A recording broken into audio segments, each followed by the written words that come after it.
Alright, here we go with our first lesson in geometry class for the year.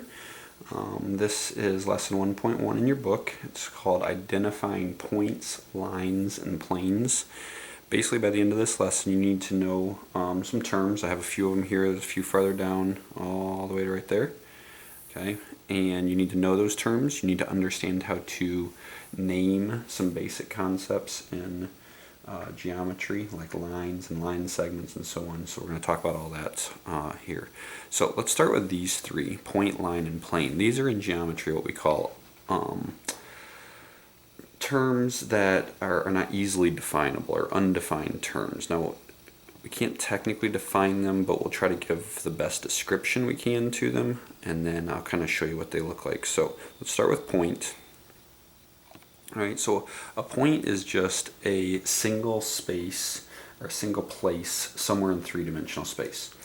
Technically doesn't have any dimensions. We usually label it though with a dot, something like that. Now technically that's way too big. Alright, I could actually draw a smaller dot.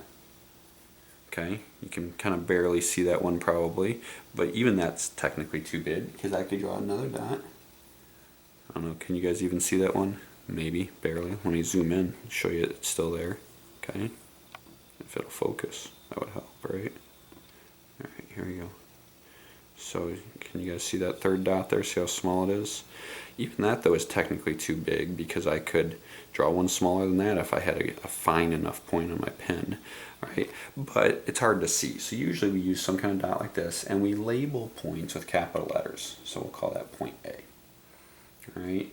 And that's how you label a point. It has no dimensions at all. There's no width, no length, no depth, no height, none of that stuff. Because we could always technically make it just a little bit smaller. We could always, cut it in half or whatever. Okay?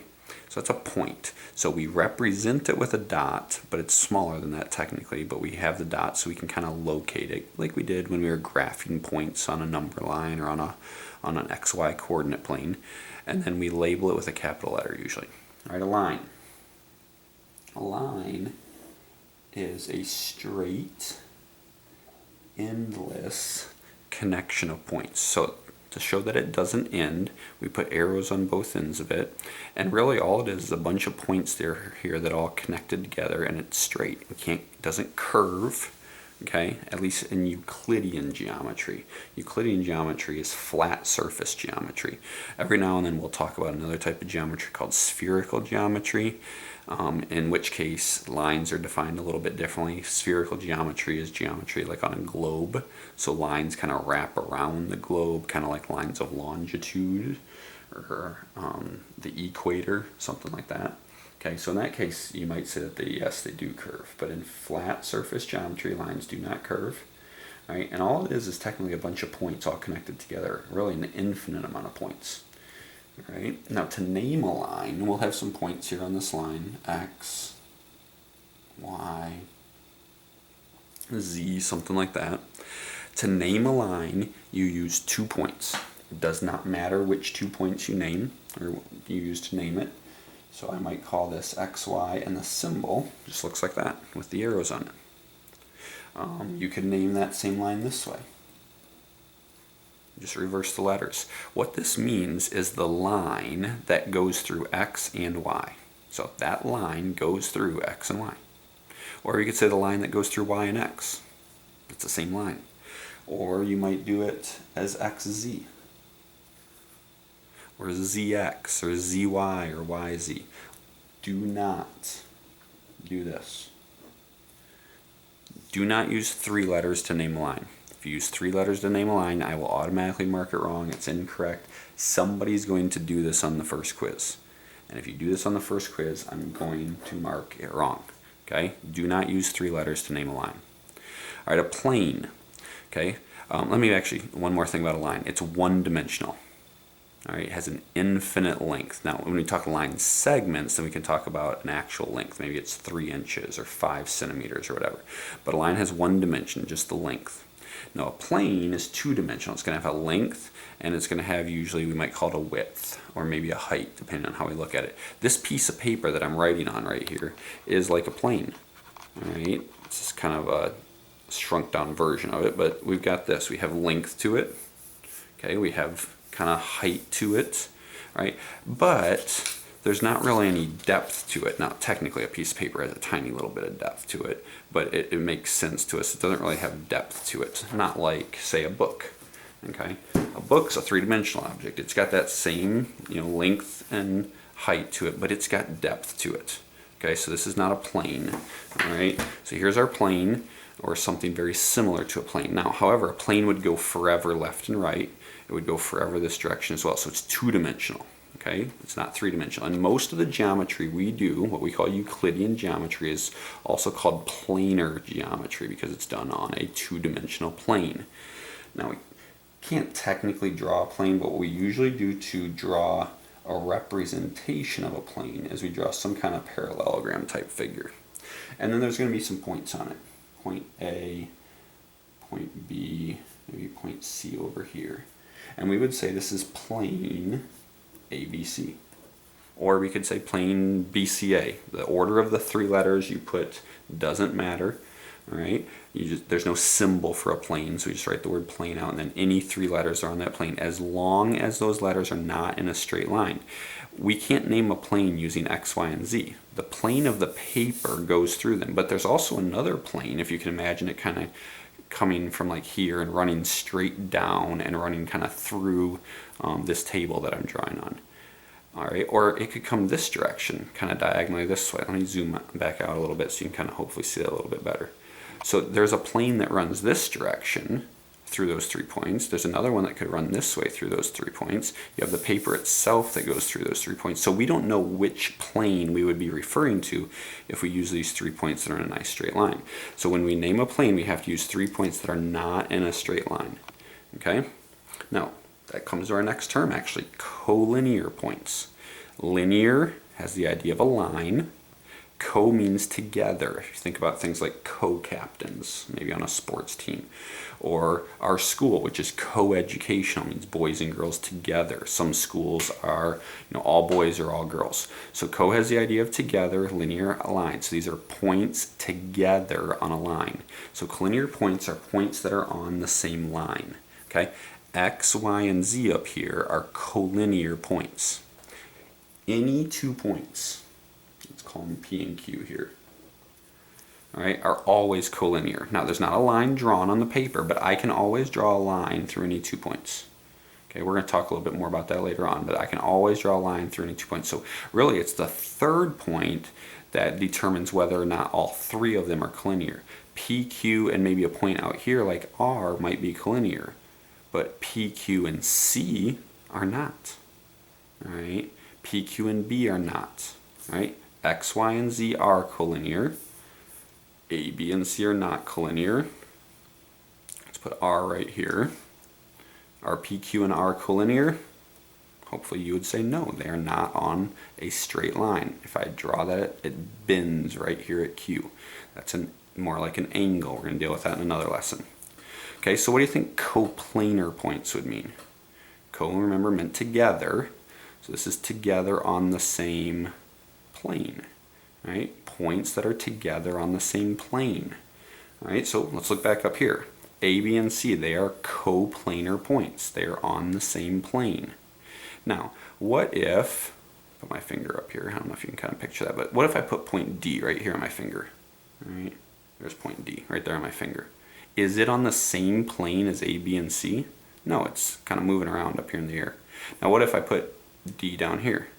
Yeah, it's outside my little kind of parallelogram looking thing, but remember, it technically goes forever. Okay, so if I put D down here, A, B, C, and D are all on the same plane. Up here, D's not. All right, now just like any 2 points were always collinear, it was the third one that might not be, and then any after that, fourth, fifth, may or may not be. Any 3 points are coplanar. Think about like a tripod. Right? You can always have a tripod and it will balance on any kind of surface because that surface, whatever it is like a plane, and the 3 points of the tripod, all right, they balance well on it. But think about your desk at school sometimes. It's got 4 legs. Sometimes they wobble because, it's a little shorter, it got bent, whatever it might have happened to it. So it's that 4th point, the 4th leg the fourth foot on that chair, that may make it wobble. And if it wobbles, it's because not all four are touching the plane of the floor. Okay, so any 3 points are coplanar. The fourth point may or may not be. Okay, these 3 points are coplanar. They are in the plane of this paper. It's the fourth point, maybe it's a little bit higher off the paper, maybe it's kind of down underneath the paper or something like that, underneath the table, it's on the floor, whatever, may not be coplanar with them. All right, so coplanar points. All right, next, a line segment. Sometimes we just say segment, all right, but later on, much later in the year, we're going to have another thing that's called a segment as well, which really doesn't deal with this. This is a word that has a couple different meanings in geometry, but usually if we just say segment, we're talking about a line segment. So let's go back up to here to our line. Remember, a line went forever. Well, a line segment is going to have a starting point and an ending point. Okay, a line goes forever, but a line segment starts and ends. So it's going to look more something like this. Okay, maybe J, and you don't have to have 2 letters in a row. Most of the time I have, P, Q, R, A, B, C. So I'll just do it different, J, S. Okay, so how do we name that line segment? Well, we write our 2 letters, J, S, and we put this over the top of it. Okay, you'll see there's no arrows. You don't put little dots there. Now when you draw the actual line segment, yes, it has to have dots to represent that's point J, that's point S. But when I draw it out here, I don't put it out here and make it look like a dumbbell or a barbell or whatever. Okay, so we just draw a thing with no arrows. Now this means the line segment that goes from J to S. Well, what if I wrote it backwards? S, J. Is that the same line segment? Yes, the line segment that goes from S to J. Does it really matter whether I draw it from left to right or right to left? No, it's the same line segment. So either one of these would be acceptable. Now what if I had something like this? Okay. And I have something, I'll just use M, L, N. If I want the whole segment, I would write M, N.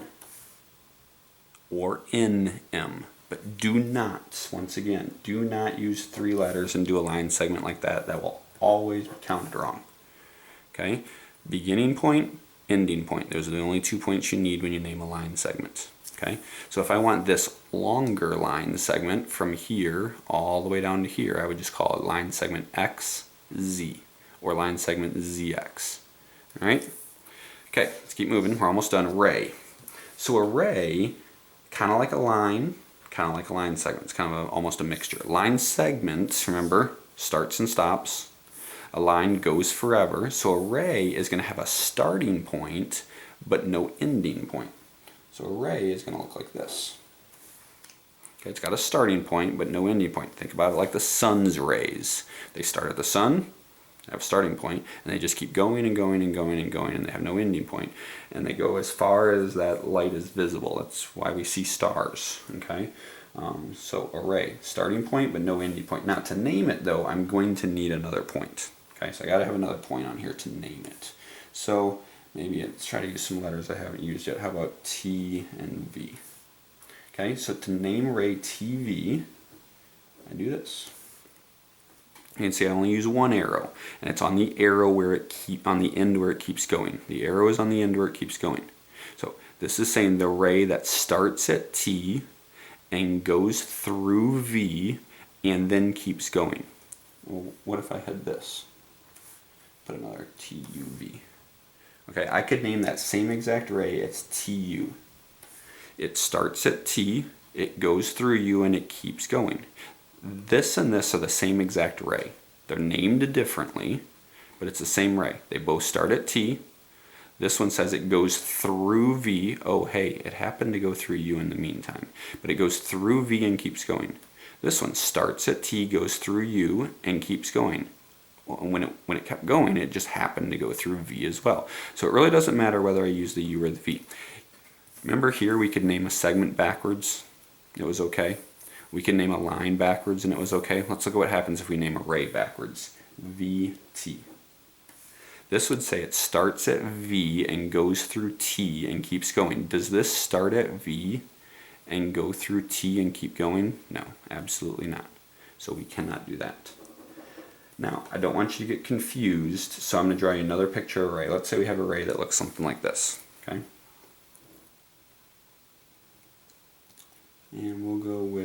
GH.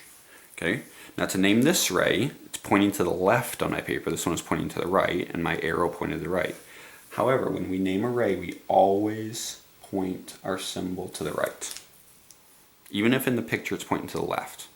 I mean, think about it. If I had a ray kind of going up and to the left, you really think I'd want to have a symbol that goes up and to the left above my letters? No, it'd kind of look weird. So we're not going to do it to the left even if it's straight. The symbol always points to the right. So we have to think about it. Don't do GH, because that, if I put G here, it means it starts at G and goes through H and keeps going. That's not what I want.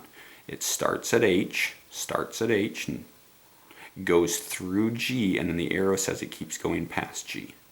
Okay, so that's how you name a ray. Okay, we're almost done with our terms. We got 2 more to go. Opposite rays. All right, opposite rays. Opposite rays. The definition of opposite rays is rays that start at the same point and they go in exactly opposite directions. Basically, together they would make a nice straight line. We've already seen that actually. Okay, let's go back up here. You see it? You see any rays that start at the same point and go in exactly opposite directions? Yeah, right here. Starting at Y and going through Z, and then starting at Y and going through X. They go in exactly opposite directions. Together they make a nice straight line. So how would I name that? Okay, so opposite rays. Start at the same point. So one of them was YZ. Remember that one? Okay, let's look back up at the picture. YZ starts at Y, goes through Z and keeps going. The other one starts at Y, goes through X and keeps going. Now even though it points to the left in my picture, I always make my symbol point to the right. So YX. Starts at Y, goes through X, and the arrow tells me it keeps going. Starts at Y, goes through Z, and the arrow tells me it keeps going past Z. All right, so those would be considered opposite rays. They start at the same point. They start at Y. They go in exactly opposite directions. And together they make a nice straight line. We'll talk more about that again later on. Okay, last term, intersection. Just like you would hear if you talked about the intersection of a road, 2 roads. It's the place where they overlap. The place where they meet. Okay, so think about 2 lines. Do they intersect? Well, in this case they do. They intersect at a what? They intersect at a point. Now, do lines have to intersect? No. You should recognize those as parallel lines. We'll talk more about this stuff later. But intersection is a noun. The noun in this case is a point. It's the point where these 2 lines meet. Intersect is the verb. So we might say, where do these lines intersect? Well, they intersect at this point. We might say, where is the intersection of these lines? Intersection being the noun part. You're going to learn a lot of grammar throughout geometry because there's a lot of English in it, so just get used to that. Okay, intersection is a noun, intersect is the verb. We can phrase the question either way. All right, you might have, this is kind of a cool one, kind of cool to draw. You might have 2 planes intersecting. Let me see if I can draw that for you. Okay, and for those of you who are artists, you might get really good at this. I'm not much of an artist, but I can draw geometry stuff pretty well. Okay, so here's my plane. Another plane, if it intersects that, think about this. Think about like the front wall of a room and the ceiling. Okay, you might even just picture it in the room you're sitting at right now. So look at the wall and the ceiling. Look at where they intersect. And you should kind of see there's a nice line segment there. Okay, now remember, planes go forever. So really that line segment would extend out past what you can actually see, and it would be a line. So when 2 planes intersect, they don't have to intersect, but if they do, it's going to be a line. Now when I draw it, I can only draw the line segment. We'll show you that in a second. Do 2 planes have to intersect? Think about that for a second. Hopefully you figure out the correct answer to that is no, they don't have to intersect. What's an example? Can you think of an example in that room where you're sitting of 2 planes that don't intersect? Think for a second. 2 planes that don't intersect. Something in that room. Floor and ceiling. Front wall, back wall. Hey, remember that book I showed you earlier? Okay, look at that. Do I have any planes that don't intersect on this book? Well, yeah, the front cover and the back cover, right? These 2 planes don't intersect. I hope they don't. Okay, not when it's closed like that. All right, I hope the floor and the ceiling don't intersect. If so, we got a faulty house. All right, so how do we draw that? All right, so here's where my intersection is going to be. of my two planes. It's going to be this line segment. Technically it's a line, but I can only see a segment. Now the other plane, kind of another parallelogram, but it kind of looks like this. And it kind of comes here. And we make this dotted. If we can't see it, we make it dotted. It's kind of hidden back behind the other plane. So technically this would be dotted too now. And then I shade it. So maybe this one's shaded a little darker. So, pretty cool. And then this, it kind of sticks out down here so I can see it again. It's shaded there. And if I had a colored pencil, I could shade the other one. I don't know if I got one. Hey, sorry about the wobble there, but my kids' crayons are right here, so I'm gonna grab a crayon. Hopefully they don't get upset with me for stealing their crayons. Alright, so now I got this one here. And that plane is kind of right there, a different color. Alright, so kind of cool. You could even do 3 planes that intersect. Maybe I'll try doing that on the board one day in class. But you can kind of see that. That's pretty cool, right? Alright, so you can kind of see how it's almost like 2 pieces of paper intersecting or something like that. Alright, so there you go. Now, keep in mind the difference between the verb intersect and the word intersection. The verb intersect is the action. Where do these planes intersect? At that segment, really at a line, because they technically the planes go forever, so the intersection goes forever. Intersection is the noun. Alright? Okay, next thing. Got a couple questions for you. So I want you to go ahead and copy this drawing onto your paper. And when we get to something like this, I'm usually not going to pause my talking. So what you need to do is pause the video. Okay, so you pause the video, you copy this down. Then I'm going to show you some questions. I'll let you pause the video, copy the questions down as well. Alright, so go ahead and pause. Alright, you should have hit play by now. If you don't have this copied down on your paper, you aren't following instructions, you're going to have problems. So you pause, copy it down while it's paused, then you hit play again. Okay, next. Don't start answering these questions yet. I think I got 5 of them here, so let me zoom out just a tiny bit. I always get this button wrong, just so you know. Alright, okay, I want you to copy those 5 questions down. Alright, copy those 5 questions down on your paper real quick, leave a little gap so you can answer them, and then pause and answer the questions. Okay, name the horizontal line. Name a set of opposite rays. Which segment appears to be the shortest segment? Name ray BE another way. Are ray BD and DB opposite rays? Explain. Okay, so copy that down, hit pause, answer the questions, then come back. Oh, you know what? I see a 6th one. Sorry, my bad. Where do line AC and line DF intersect? Okay, copy all 6 down, hit pause, and then answer the questions, and then hit play, see if you got your answers right, okay? So I'm gonna keep talking though, so we don't have this big like awkward pause in the middle of the video. All right, so here we go. Name the horizontal line. All right, so let me zoom back in here a little bit so that picture's there. Name the horizontal line. Remember, horizontal goes this way, vertical goes straight up and down. We would call this a diagonal line. So this is the line I'm talking about. How many letters do we use to name a line? We use, you can answer out loud even at home, that's fine. We use 2, okay? So 2 letters, AB, symbol, something like that. Or I could have done AC, that would be acceptable. Or I could do BC, that would have been acceptable. Or I could do any of these backwards, BA, CA, CB. Remember what can you not do? Do not do ABC. If you do that, I'm going to mark it wrong. Okay?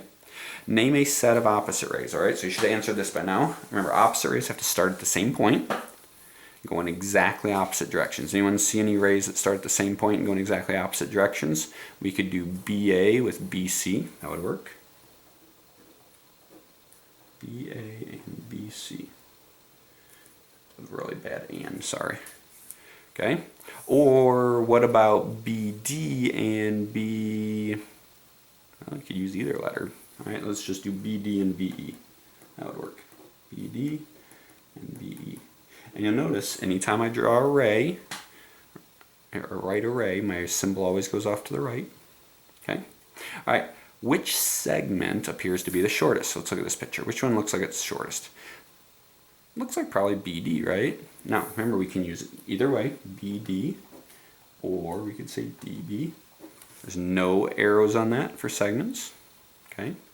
All right, what about name ray BE another way? So this means it starts at B, it goes through E, and it keeps going. That's what the arrow tells us. So do you see anything that starts at B, goes through E, and keeps going, but I could name it a little bit different? Starts at B, goes through E, and keeps going. Well, I could name that as BF, right? Starts at B, goes through F, and keeps going. Same thing. Do not do this. Never use 3 letters to name an array. If you use 3 letters, you're automatically wrong. All right, are BD and DB opposite rays? All right, so let's look up here. BD, DB. They're going in exactly opposite directions. But what was the definition? They have to start at the same point and go in opposite directions. So no, I'm not going to write the whole explanation out on my paper, but no, they don't start at the same point. Okay. Where do remember that's the line symbol, line AC and line DF intersect. All right, so AC, DF, they intersect at point B. There's no symbol for a point. We just write that capital letter down and we're done. There you go. That's your first geometry lesson. Lesson 1.1. Now we'll work on homework for that lesson. All right. Good job on your first lesson.